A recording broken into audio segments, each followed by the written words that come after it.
We begin this journey not by moving, but by stopping. Find a position of absolute comfort, a sanctuary where your body can simply rest, heavy and supported by the surface beneath you. Let your eyes close softly, shutting out the visual noise of the day, and turn your attention inward to the dark, velvety canvas behind your eyelids. There is nothing you need to achieve here, no tasks to complete, no expectations to meet. There is only the slow, rhythmic rise and fall of your chest, a tide of breath that flows in to nourish you and flows out to release you. Imagine, if you will, that with every slow exhale, you are becoming lighter, dissolving into the ether, lifting gently away from the room you are in, drifting upwards into a space of pure tranquility. We are embarking on a voyage across the great curvature of the earth, leaving behind the familiar, the frantic, and the modern, to find a place where time moves at the speed of a drifting cloud. We are traveling to the edge of the world, to an island that has slept in isolation for millions of years, waiting patiently for your arrival. We drift southwards over the vast, unending expanse of the Indian Ocean. From this height, the water is a deep, midnight blue, rippling with the secrets of the deep. And then, on the horizon, it appears, Madagascar, the great red island. It does not look like a part of Africa, nor a part of Asia, but a world entirely unto itself. It is a fragment of ancient Gondwana, a piece of the earth's crust that broke away in the dawn of time and drifted into solitude, carrying with it a cargo of life that would evolve in its own unique, magical way. As we descend closer, floating like a feather on a warm thermal current, the colors begin to reveal themselves. The ocean shifts from deep indigo to a vibrant, translucent turquoise, where the coral reefs embrace the shore. And there, meeting the water, is the land itself, bleeding a rich, intense crimson into the sea. This is the laterite soil, the rusted iron bones of the planet exposed to the sun, a color so saturated and warm that it feels like the earth is glowing from within. Your feet touch the ground, sinking softly into the warm sand. We have landed on a quiet, deserted stretch of the western coast. The beach here is wide and untouched, a ribbon of pale silica mixed with streaks of that red dust, creating patterns that look like marble under your feet. Take a moment to feel the sensation of the earth supporting you. The ground is warm, holding the heat of the tropical sun that has been shining down all day, and this warmth radiates upwards, penetrating the soles of your calves, relaxing the muscles of your calves, grounding you completely in this moment. The air is heavy and humid, but it is not oppressive. It is a soft, enveloping embrace, laden with the mineral scent of salt spray, damp clay, and the faint, sweet perfume of drying seaweed. It is the smell of raw nature, unfiltered and pure, entering your lungs and cleaning out the stale air of the city. Breathe it in deeply, tasting the salt on your lips, and exhale slowly, letting your shoulders drop. Listen to the music of this place. The ocean here does not roar with anger. It breathes. The waves are small and gentle, rolling in from thousands of miles away to collapse softly onto the shore with a long, hushed sigh. Whoosh. And then the quiet sound of water retreating over sand and shells. A delicate tinkling sound like wind chimes made of glass. Whoosh. And silence. This rhythm is the heartbeat of the island, steady, predictable, and infinitely soothing. It matches the rhythm of your own sleep, slowing down, deeper and deeper. Behind you, beyond the dunes, the wind plays a different instrument. It rustles through the stiff, fan-like leaves of the ravenala, the traveler's palm, the national symbol of this land. The sound is dry and crisp, a gentle rattling that whispers stories of the ancient winds that have shaped this landscape for eons.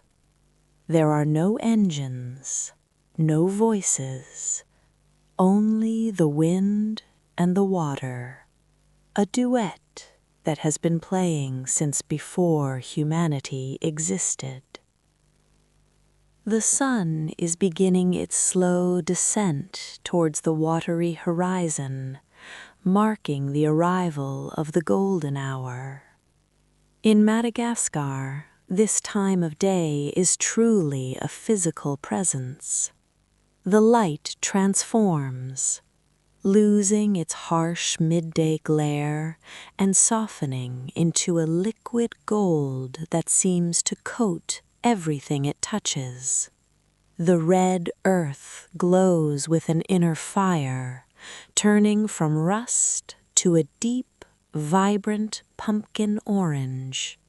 The shadows of the palm trees stretch out long and thin across the sand, purple and cool against the warmth of the ground. The sky above is a masterpiece of gradients, shifting imperceptibly from a pale, washed-out azure at the zenith to soft bands of apricot, dusty rose, and violet near the horizon line. It is a time of suspension, a pause between the heat of the day and the cool of the night, where the world seems to hold its breath in awe of its own beauty. You watch the sun, a perfect sphere of burning coral, inching lower and lower, and with every millimeter it drops, you feel a little more relaxation washing over you, a little more peace settling in your bones. We turn slowly away from the ocean now, guided by an invisible pull towards the interior of the island.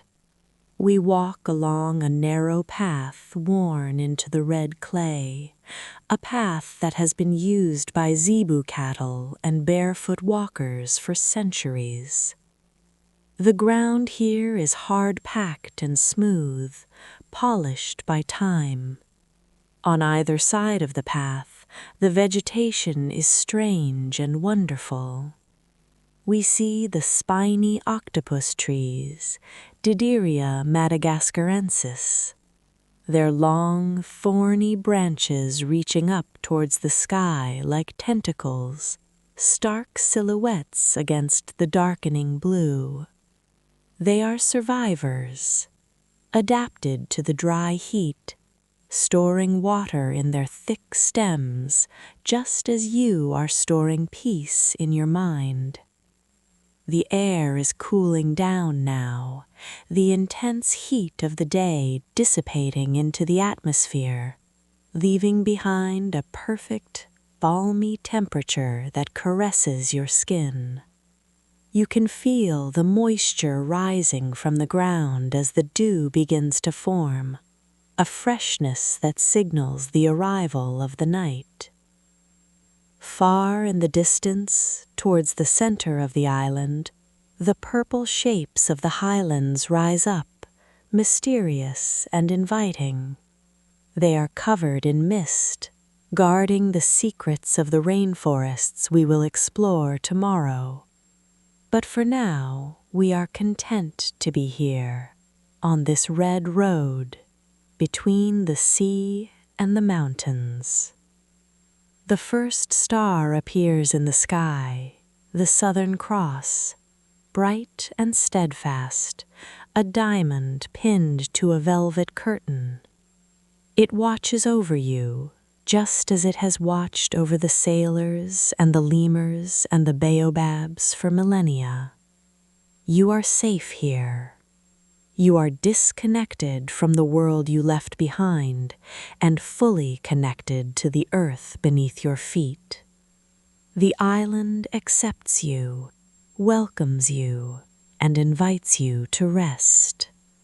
As the last light fades from the sky and the world turns to silver and shadow, you take one final, deep breath of the red earth air and let go.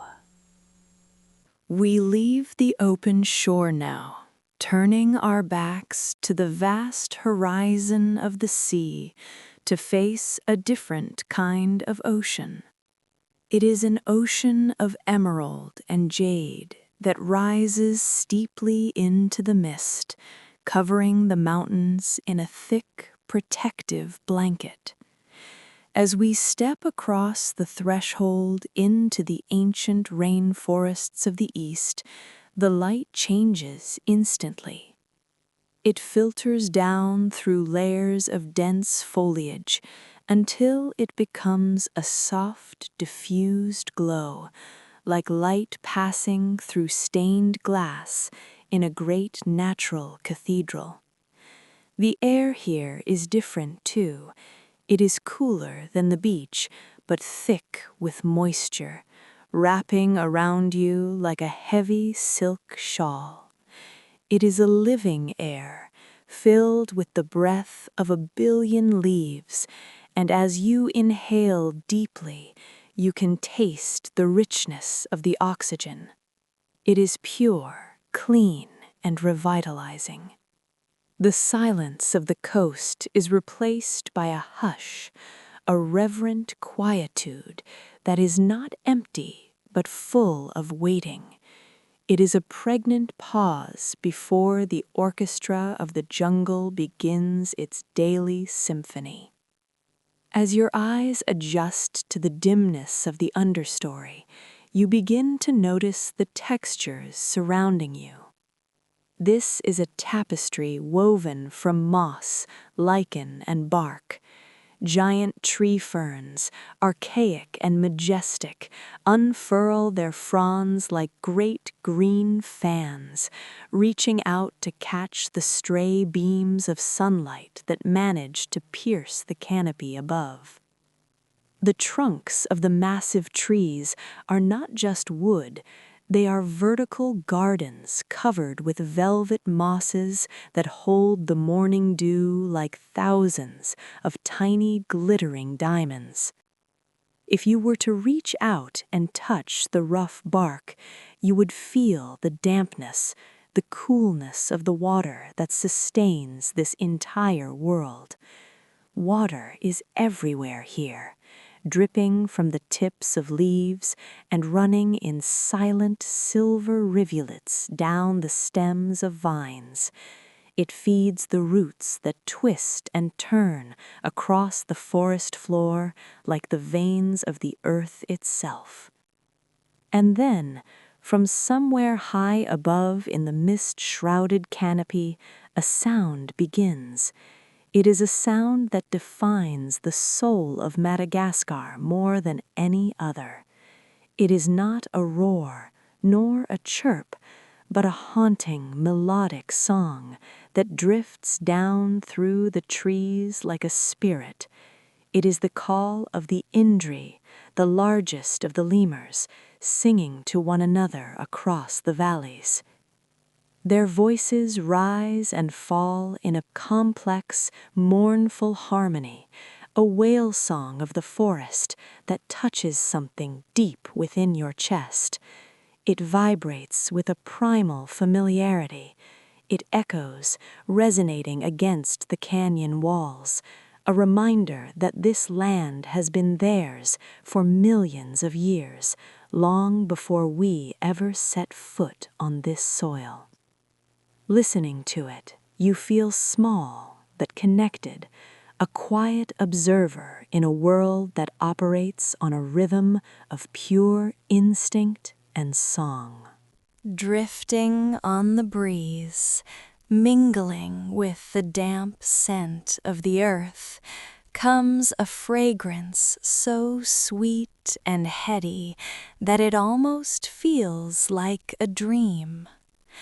It is the scent of the ylang-ylang flower, the flower of flowers blooming in the hidden corners of the forest.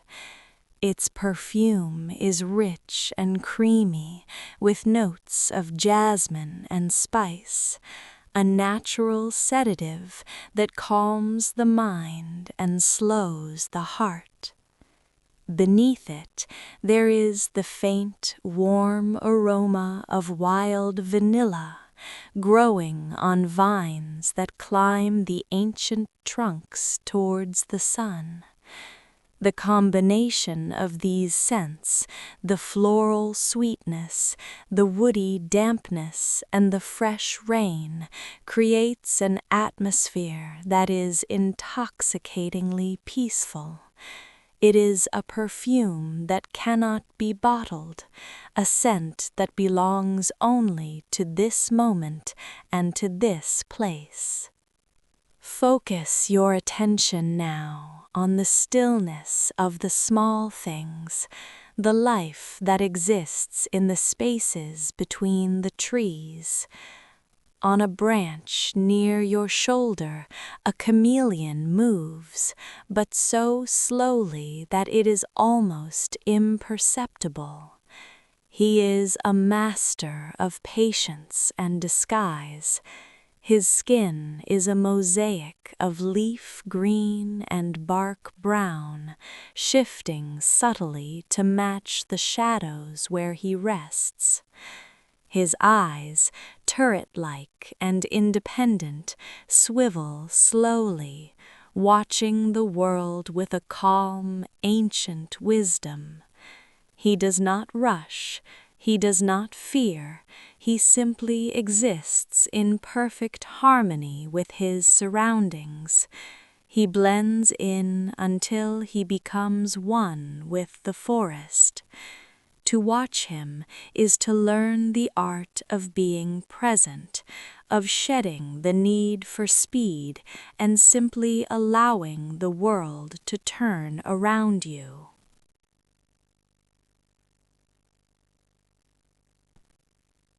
As we continue deeper, the path softens, cushioned by layers of fallen leaves that have accumulated over centuries.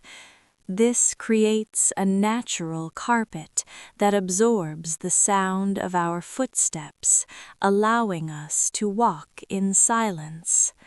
We are moving through a living library of evolution, where every plant, every insect, and every twisted root tells a story of survival and adaptation.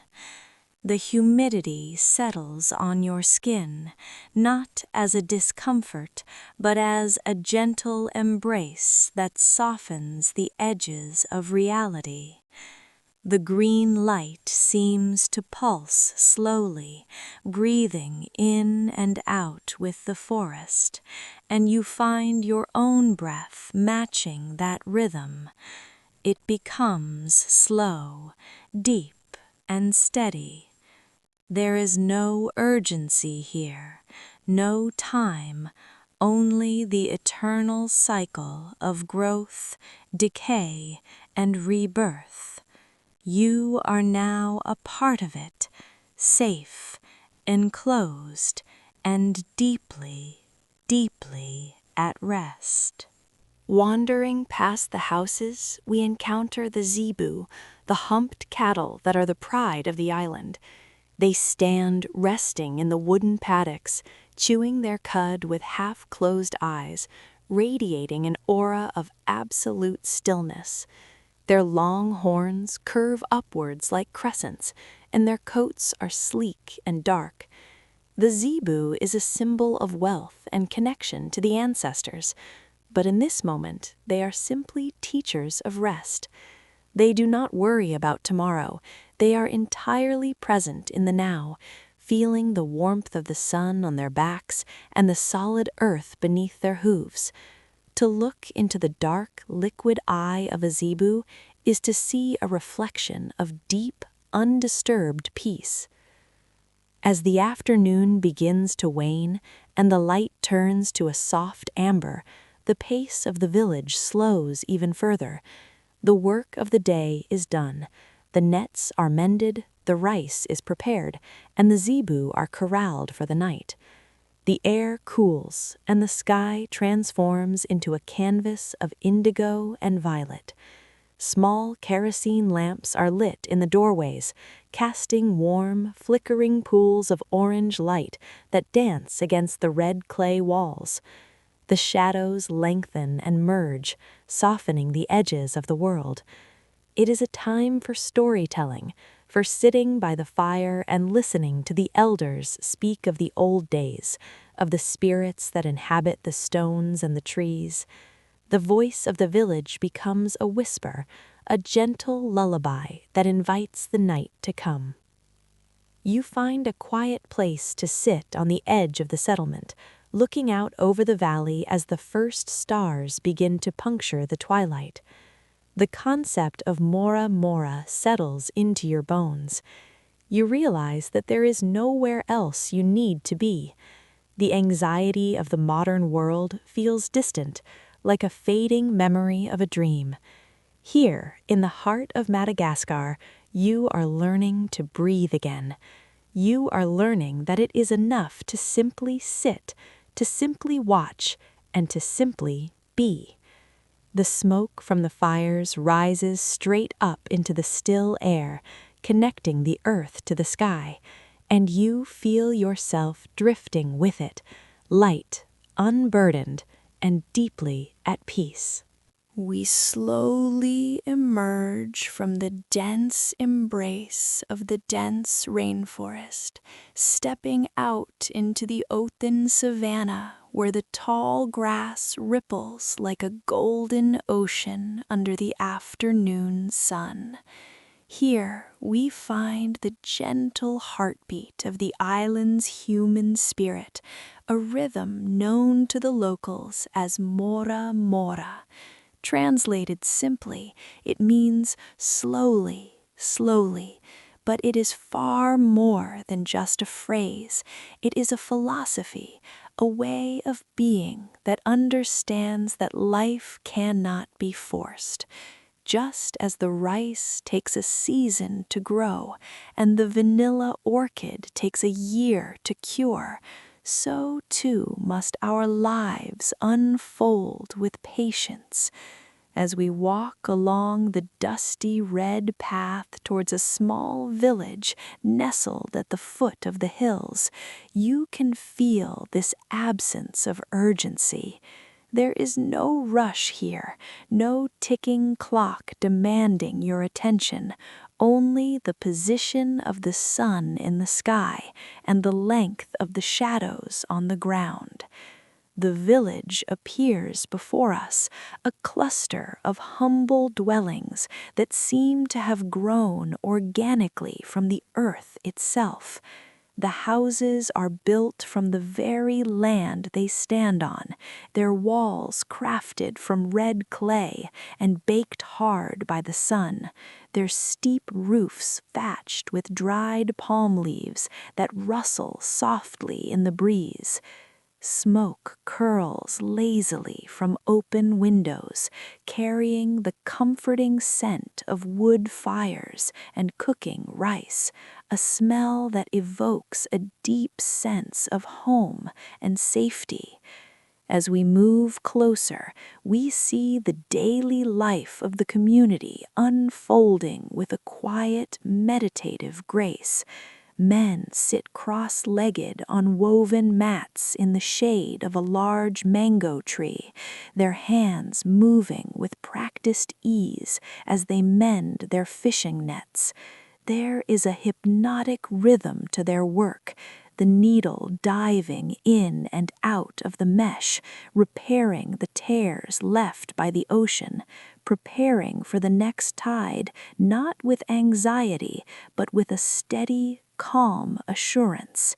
Further down the path, the rhythmic thumping of large wooden pestles hitting mortars resonates through the air.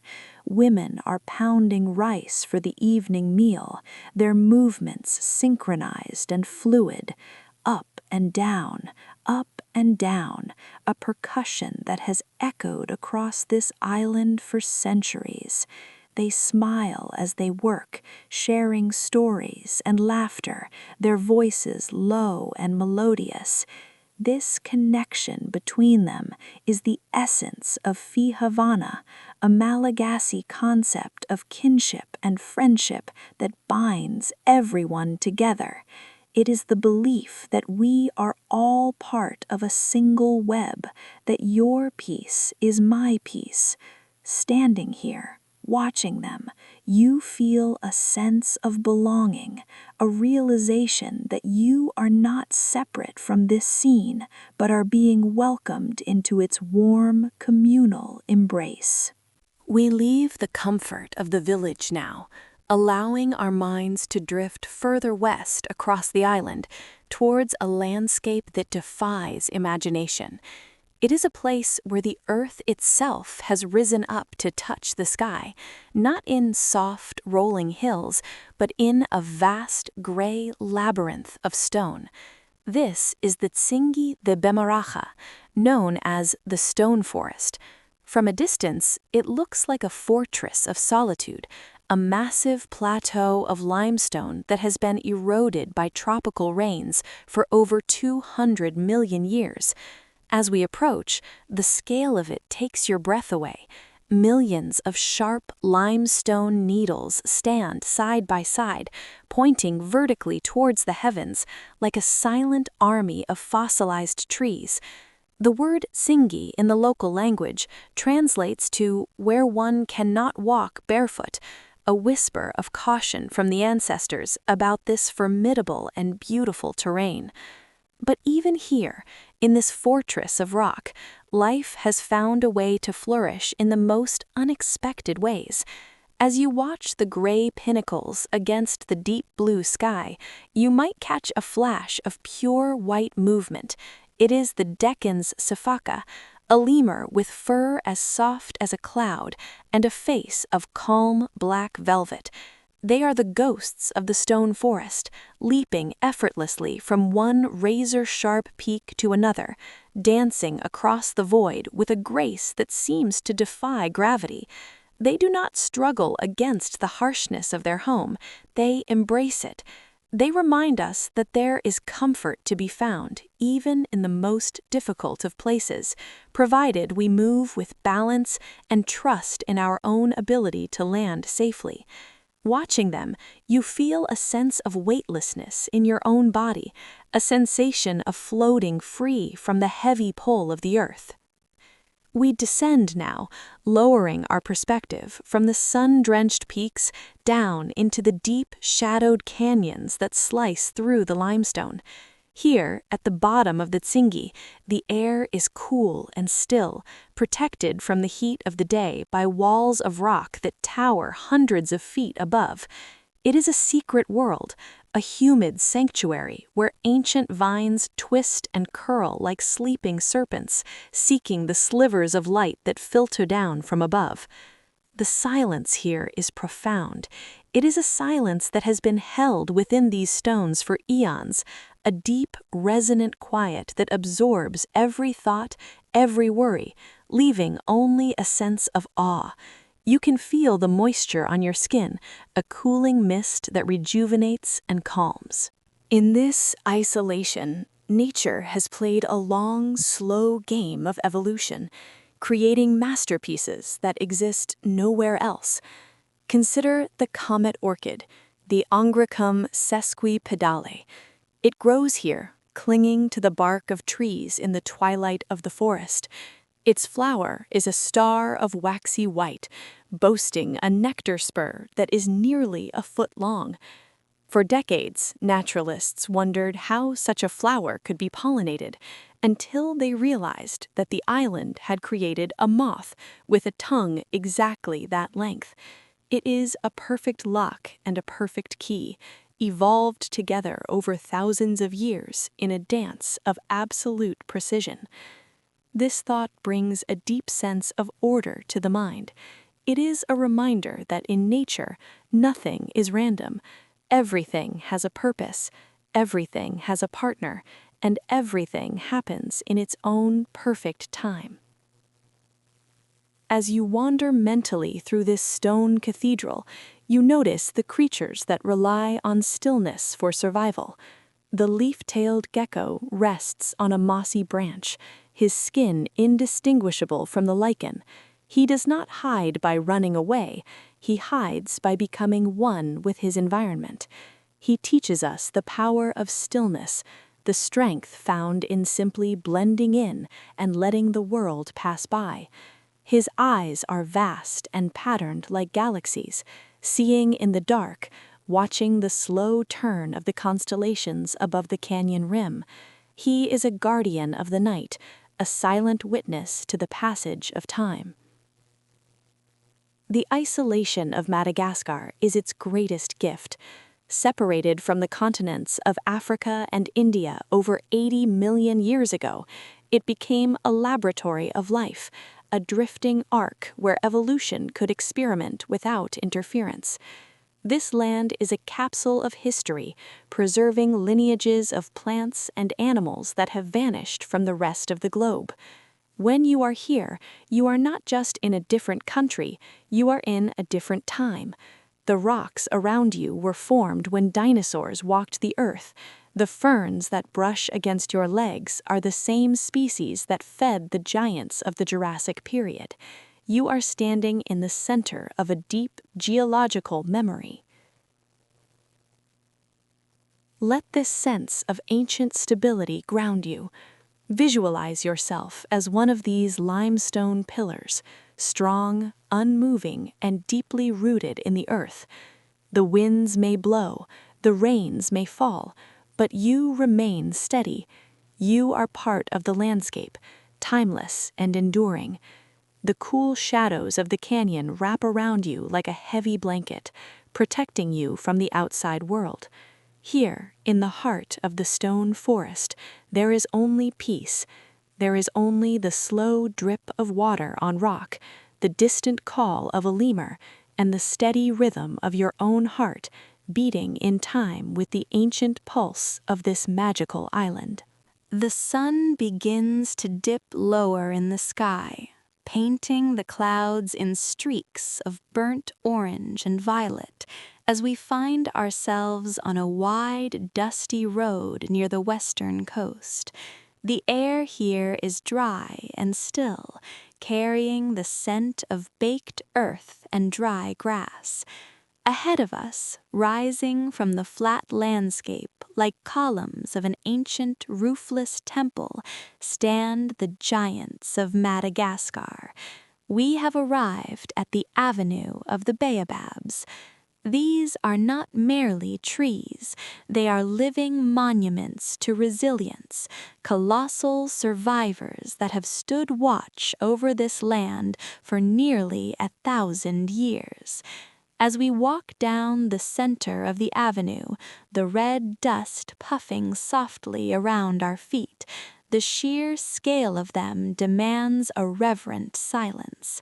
They tower 30 meters into the air, their massive cylindrical trunks smooth and shiny, reflecting the last golden rays of the day. Legend says that when the world was young, the gods became angry with the baobab for its vanity, for it kept growing taller and taller, trying to outshine the other trees. In their frustration, they plucked it from the earth and planted it upside down. Looking at them now, silhouetted against the twilight, you can understand the story. Their branches, gnarled and twisted, look exactly like roots reaching desperately for the sky, as if drawing nourishment not from the soil but from the stars themselves.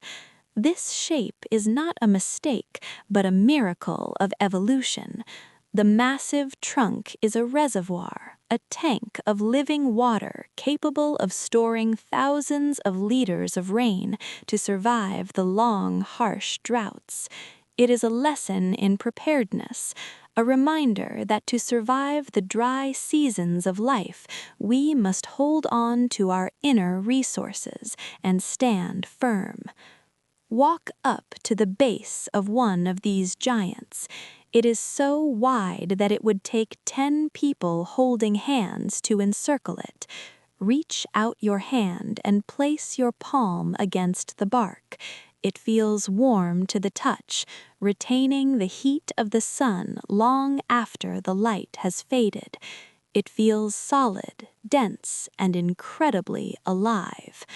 Close your eyes for a moment and imagine the history this single organism has witnessed. When this tree was a sapling, the great empires of the world were just beginning to rise. It stood here before ships ever crossed the oceans, before maps were drawn, before the noise of the industrial age began. It has seen generations of Malagasy people pass beneath its shade, offering prayers and leaving small tokens of respect. For in the local culture, the baobab is sacred. It is the dwelling place of the ancestors, a bridge between the earth and the spirit world. Geologically, Madagascar is an orphan of a supercontinent. Once, it was wedged between Africa and India in the great landmass of Gondwana. When the continents tore apart, Madagascar broke free, drifting into the Indian Ocean like a great arc. This isolation allowed the baobab, specifically the majestic Adansonia grandadiri, to evolve into this unique form found nowhere else on the planet. Standing here, you are standing on a fragment of deep time, a piece of the Earth's puzzle that has preserved a prehistoric memory. The landscape around you has not changed much since the time of the giant lemurs and the elephant birds, creatures that once roamed these very plains. The wind that brushes your face is the same wind that cooled them, a continuous, unbroken breath of history. As the light fails completely and the sky turns a deep, bruised purple, the silhouettes of the trees become stark black cutouts. They look like guardians protecting the road, silent sentinels that do not sleep. The first stars begin to appear, tangled in the roots of the branches high above. The connection between the earth and the cosmos feels thin here. You feel a profound sense of perspective. Your own worries, your own timeline, seem small and manageable in the presence of such endurance. These trees have weathered cyclones, droughts, and centuries of change, yet they still stand, calm and majestic. They invite you to borrow their strength, to plant your own feet firmly on the ground, and to reach your own spirit towards the heavens, unafraid of the dark. The heat of the day finally lifts, replaced by a cool, refreshing breeze that whispers through the dry grass. The silence of the avenue is heavy and comforting. It is not an empty silence, but a presence, a feeling of being watched over by benevolent giants. You are safe here, nestled in the timeline of the earth, protected by the wisdom of the trees. Allow this feeling of stability to settle into your chest, slowing your heart, slowing your breath, until you are as still and as rooted as the baobab itself.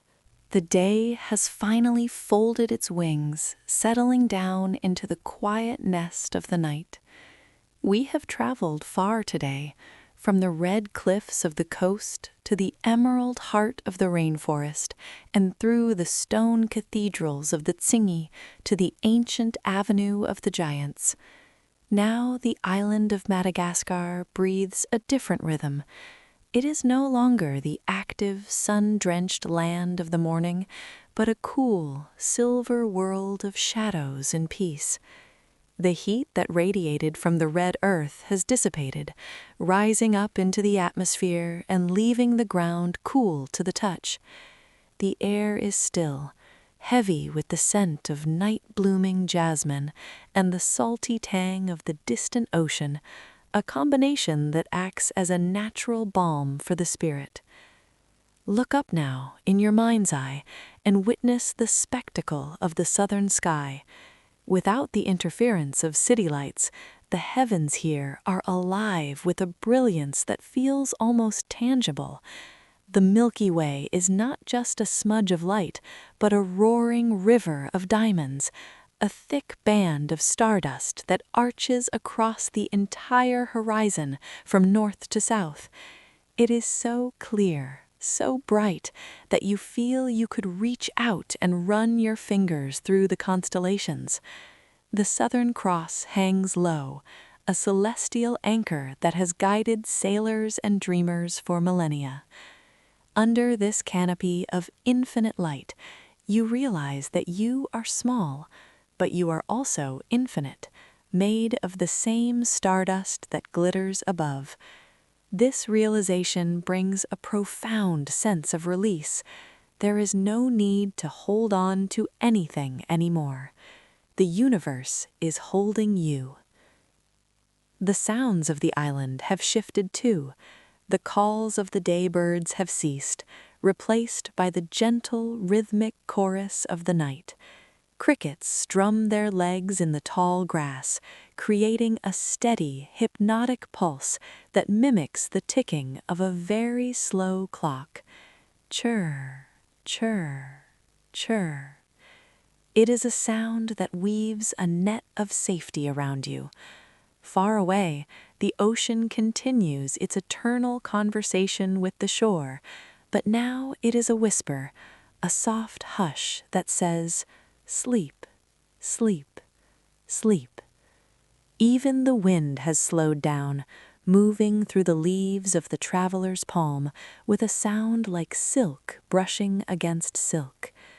Every sound is a lullaby, designed by nature to lower your heart rate and heavy your eyelids.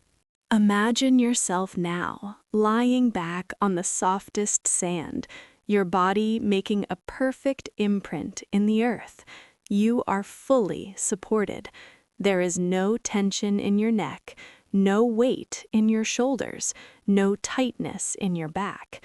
The gravity of the earth is pulling you down, gently, insistently, inviting you to let go of the last remnants of control. Your legs feel heavy, sinking into the mattress of the ground. Your arms are loose at your sides, your fingers uncurled and relaxed. Your jaw softens, and your breathing becomes deeper, slower, matching the slow rotation of the planet itself. Inhale the cool night air, filling your lungs with peace, and exhale the day, letting it drift away like smoke into the dark sky. The images of the island begin to fade, losing their sharp edges and blending into a soft watercolor wash of memories. The red of the soil turns to a deep, comforting maroon. The green of the forest deepens to a restful pine. The gray of the stone melts into the shadows. You are no longer a traveler observing the world. You are part of the world, drifting on the same current of life that flows through the baobabs and the lemurs and the ocean.